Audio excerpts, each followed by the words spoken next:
नमस्तो। महाराज दुनिया के लोग नहीं समझते कि शंकर पर जल चढ़ाने का क्या लाभ है।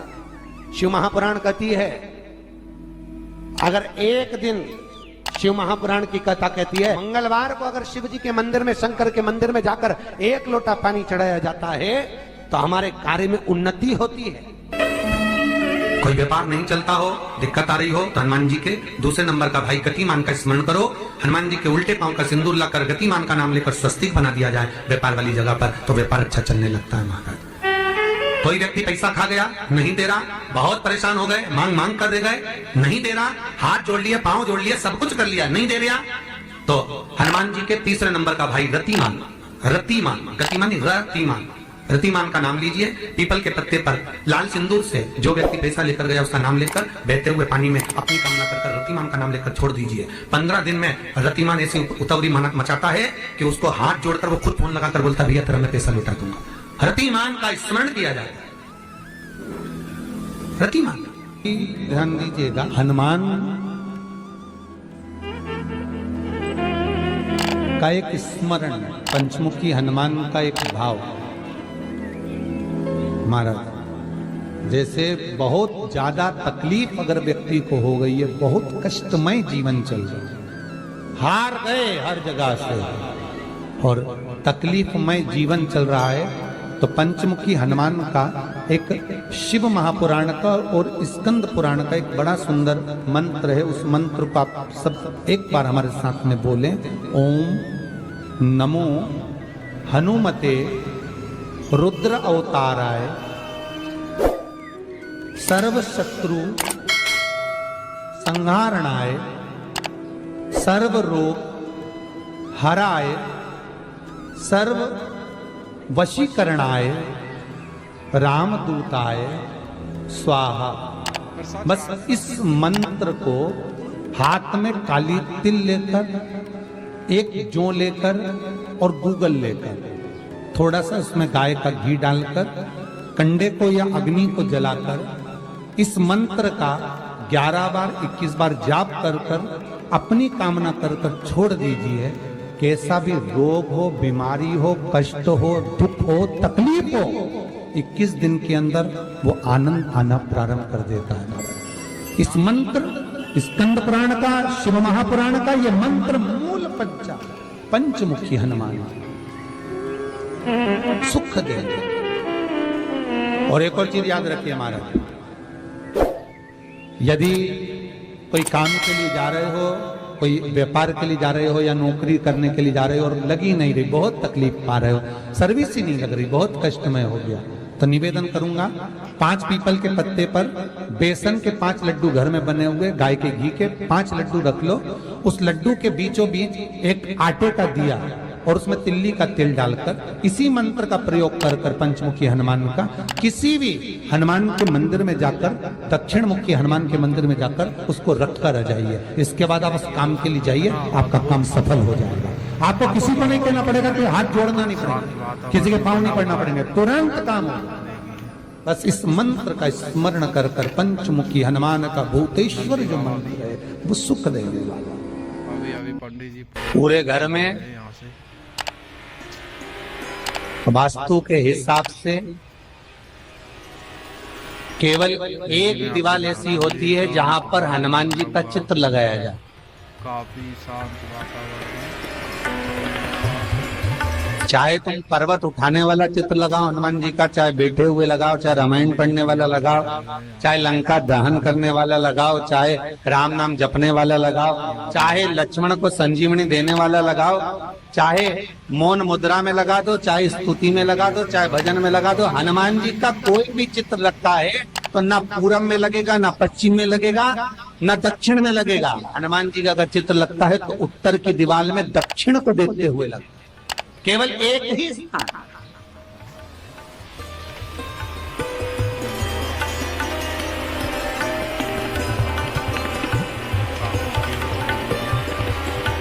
जैसे पूर्वजों के चित्र को, पितरों के चित्र को, गए हुए हमारे जीवों के चित्र को दक्षिण में विराजमान किया जाता है, उसी तरह हनुमान को उत्तर में विराजमान कर कर दृष्टि दक्षिण में कर दी।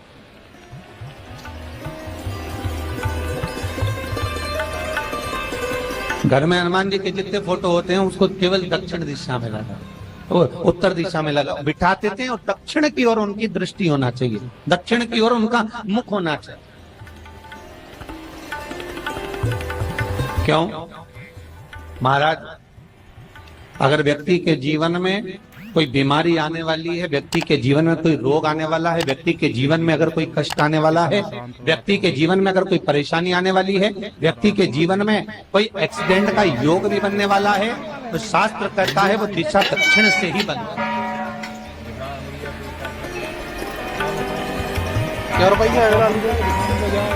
ये दक्षिण जो दिशा है, 70 रुपया थाली बताई था ने यहाँ 220 का है। संपूर्ण परिवार के साथ यमराज अपने आनंद में निवास करते।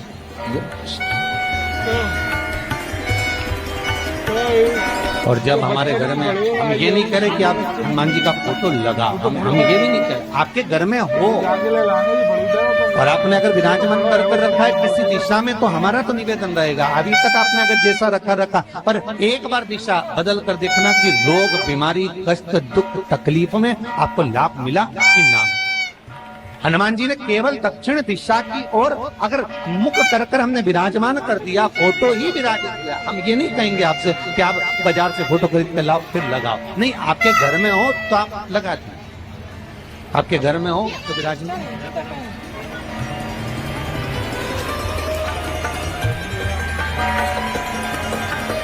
अच्छा, कितनी विपरीतता है वो भी आप जरा जानिएगा महाराज, कि शंकर भगवान के ऊपर जो जल चढ़ाया जाता है उसकी जलाधारी उत्तर में जाती है महाराज। भगवान शिव का जो जल जा रहा है वो उत्तर की ओर जाता है और हनुमान जी को उत्तर में विराजमान कर मुख दक्षिण की ओर जाता है। क्यों?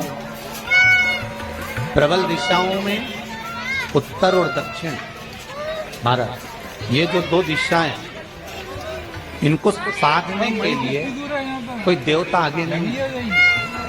अगर इन दिशाओं को कुछ साधने वाला है तो केवल एक देवाधिदेव महादेव की, काल का हरण करने वाला वो महाकाल ही हो सकता। शंकर का ही एक अवतार है हनुमान, रुद्र अवतार। हनुमान जी से कहा तुम दक्षिण की ओर दिशा पर संभालिए। शिव जी कहते हैं मेरा जल जब उत्तर की ओर जाएगा तो इस दिशा को मैं संभालूं, चिंता न करें। जो स्मरण करने वाला होता है, भजन करने वाला होता है, कीर्तन करने वाला होता है, नाम जाप करने वाला होता है, उसका भी शास्त्र उसका भी व्याख्यान वर्णन करता है कि जैसे एक दिशा के रूप में हनुमान जी महाराज को विराजमान कर दक्षिण की दिशा पर हम विजय, अर्थात रोग पर, बीमारी पर, कष्ट पर, तकलीफ पर हम विजय प्राप्त करते। ऐसा नहीं कि ऐसा कोई रोग नहीं जिसकी दवा है, पर जब तक भगवान की कृपा नहीं होगी तब तक कोई औषधि मिल सकती नहीं, कुछ प्राप्त नहीं। जब भगवान करुणा करते हैं तो आप रूप कुछ न कुछ सुख की अनुभूति हो जाती है, अपने आप सुख का भान हो जाता है। एक से एक मंदिर है। तो जैसे दक्षिण का जो स्वामी तत्व है, दक्षिण पर जो दृष्टि देने वाला श्री हनुमान जी महाराज है, इसलिए हनुमान जी को उत्तर की दीवार पर विराजमान कर उनका मुख दक्षिण की ओर रखा जाता है। वास्तु शास्त्र के हिसाब से, वास्तु नियमों के हिसाब से सारे फोटो कहीं पर भी लगा सकते हो, पर हनुमान जी का अगर फोटो तुम्हारे घर में है, हनुमान जी अगर तुम्हारे घर में विराजमान है, हनुमान जी का चित्र तुम्हारे घर में विराजमान है, तो उसका मुख दक्षिण का होगा। रोग, बीमारी, कष्ट, ये सब दूर हटे। कई लोग प्रश्न करते हैं, गुरु जी आप कहते हो कि हनुमान जी महाराज शंकर भगवान का एक अंश स्वरूप है, एक अंश। पूरी शिव महापुराण की कथा को उठाकर देखिए, स्कंद पुराण को, मत्स्य पुराण को, कूर्म पुराण को उठाकर देखिए। एक बाणासुर का चरित्र और एक श्री हनुमान जी महाराज का चरित्र बहुत सुंदर। शिव का एक अंश माता अंजना के तप साधना से शिव की प्रागट्यता और शंकर भगवान की प्रागट्यता से शंकर का स्वरूप प्रकट है। इसीलिए तो कहते हैं शंकर सुमन केसरी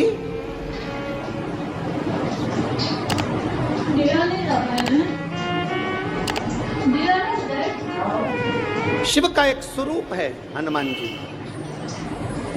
हम तो हमेशा कहते हैं अगर आप हनुमान जी का भी दर्शन कर रहे हैं तो ये अंदाजा लगा कर रखें कि आप शंकर का दर्शन कर रहे हैं। आप शंकर का दर्शन कर रहे हैं तो ये अंदाजा लगा कर रखें कि आप हनुमान जी का दर्शन कर रहे हैं। सब एक, कोई भेद नहीं, सब एक, कोई भेद नहीं। देवताओं, आप एक बेलपत्र,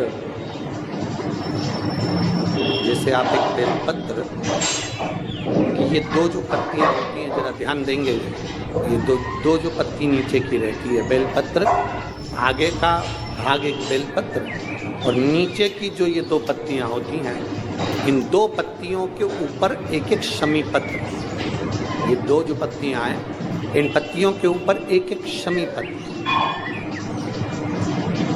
और लाल चंदन ये रखकर कितना भी रोगीला व्यक्ति हो, रोग से ग्रसित व्यक्ति हो, जिंदगी में कितना ही दुख पड़ रहा हो, बेलपत्र की ये दोनों पत्ती जिसके ऊपर शमी पत्र रखकर, लाल चंदन रखकर श्री हनुमान जी महाराज और हनुमान जी महाराज के तीसरे नंबर के भाई श्री गतिमान जी। हनुमान जी कितने भाई हैं?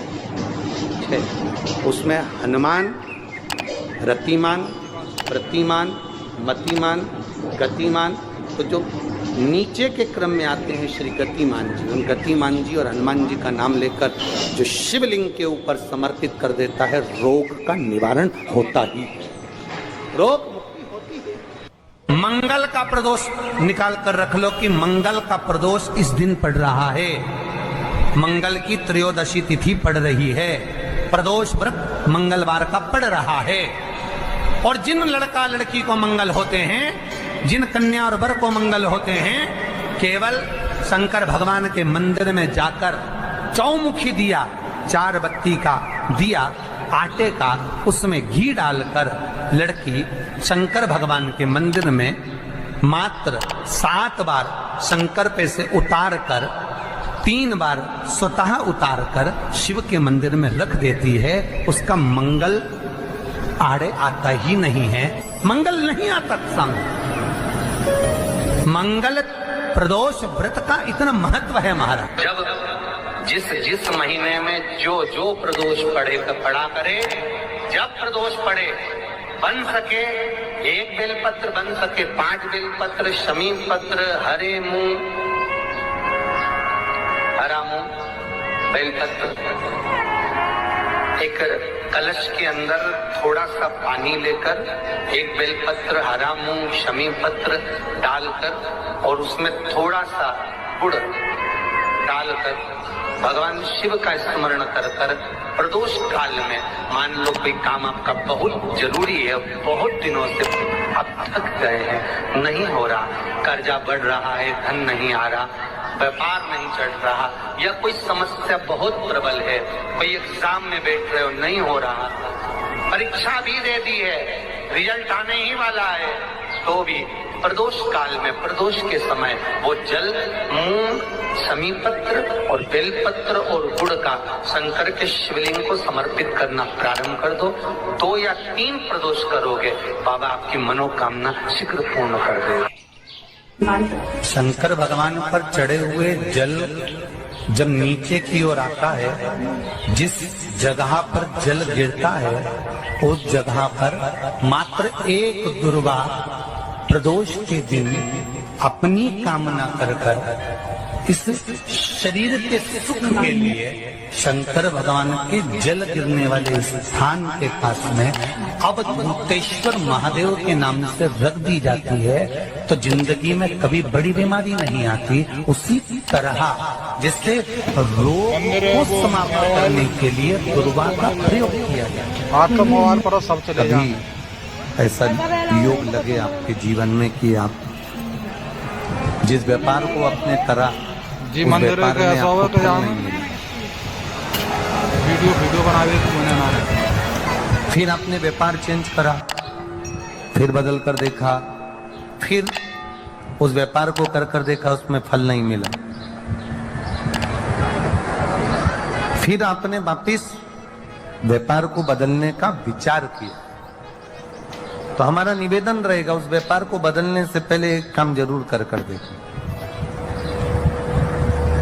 3 स्थान पर बेलपत्र को चढ़ाकर देखिएगा।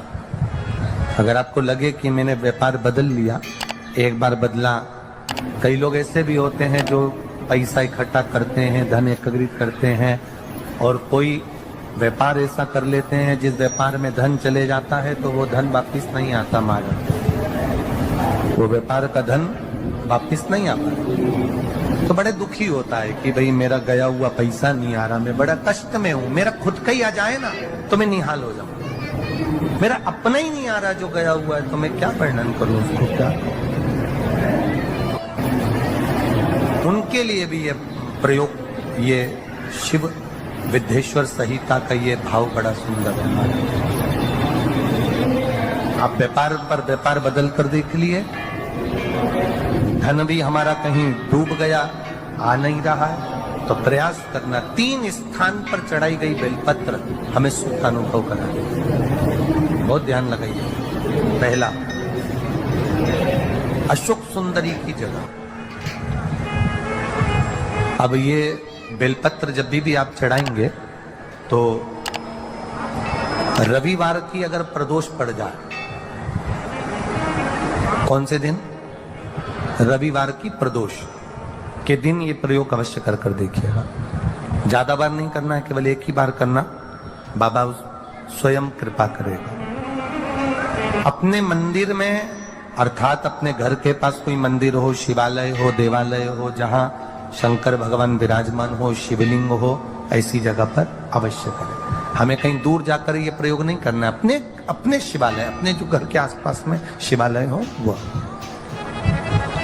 एक बेलपत्र अशोक सुंदरी वाली जगह। अब उसको अशोक सुंदरी की जगह पर भी चढ़ाने का तरीका क्या है?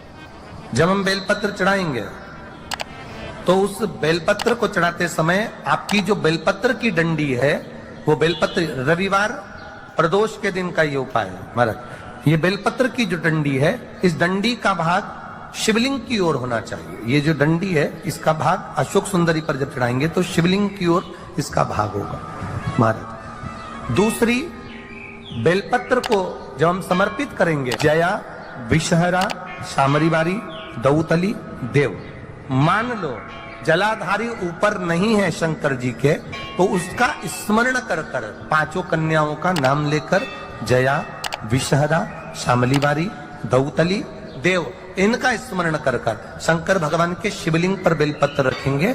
बेलपत्र कहाँ रखना है?